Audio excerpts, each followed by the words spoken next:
Sam Mitchell, Executive Director. What inspired you to create your organization? It started when I joined my high school's media club. I fell in love with podcasting so much. That's where I saw the aspects of media. I fell in love with it, and I had to start my own, man. And that was when Autism Rocks and Rolls was born.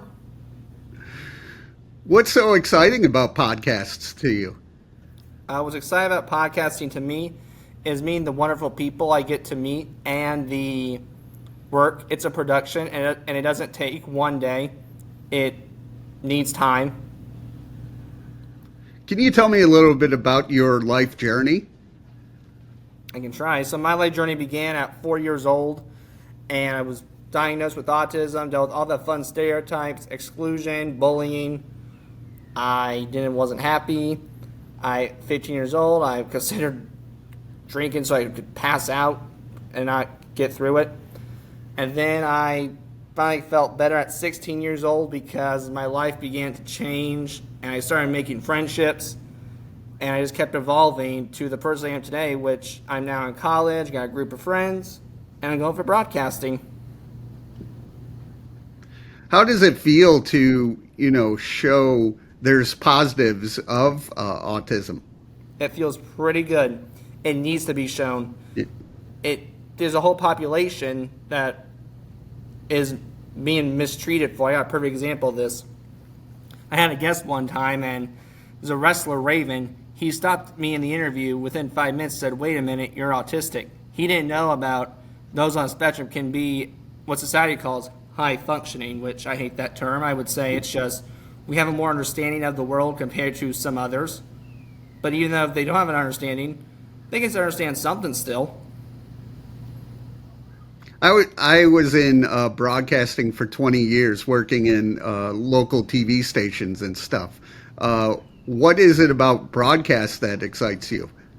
The fact that it can air national wide, or if it's radio, it can air at a different location. When you're on the radio, it's not just at the radio. There are people hearing it in the car. That's where the production comes in.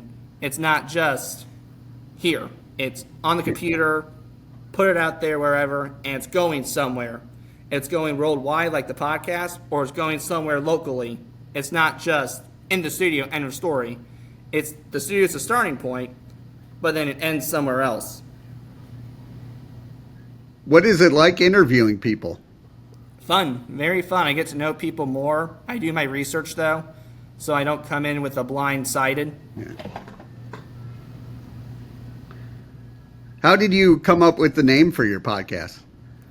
I came up with the name Autism Rocks and Rolls because, one, it's true, but also I went down the list of my hobbies, and it turns out I'm a big rock and roll fan. So rock and roll music guy, Elvis, Nirvana, AC/DC, Nickelback, Motley Crue, I Prevail, Metallica, all cool bands. Wish I Could See Them, and Alice Cooper, that's a good one too, and Rob Zombie. But just, I want to see them live if I ever get the chance to, and that's where it came from. So it's an homage to them. I like that. That's a good answer. What are some of the things that motivate you? Some of the things that motivate me is the fact that I need something fulfilling. I don't just go to the office. I can never work in an office desk because it's just typing. That's not who I am.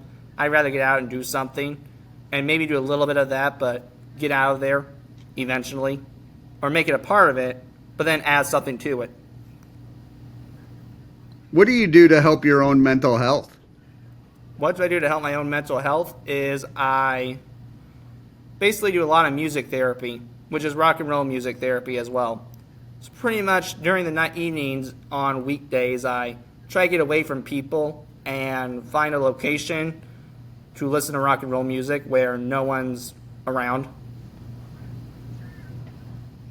Have you seen the stigma of autism lessening in the past few years?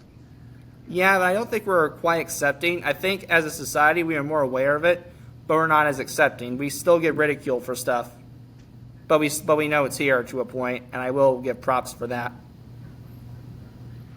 So where do you want to see your career in the next 3 to 5 years? I want to see it expand clearly, but hopefully it could grow into big adventures. I already have had some adventures. I've got to meet several wrestlers. I won awards. I published a TEDx talk. So hopefully it can grow more. I visited Canada and I never expected that. How is that? Very fun. Definitely a little bit of cultural differences, but not a lot. How can people listen to the podcast? You can find me on autismrocksmills.com. I'm not a hard guy to find. If you Google me, something will pop up. What advice would you give anyone who is going through a tough time? Well, anyone's going through a tough time, I would say it's going to end eventually. Your tough times can't last forever. It may be a long time, but there's light. But here's the kicker. The light may not come to you. You may have to go to the light.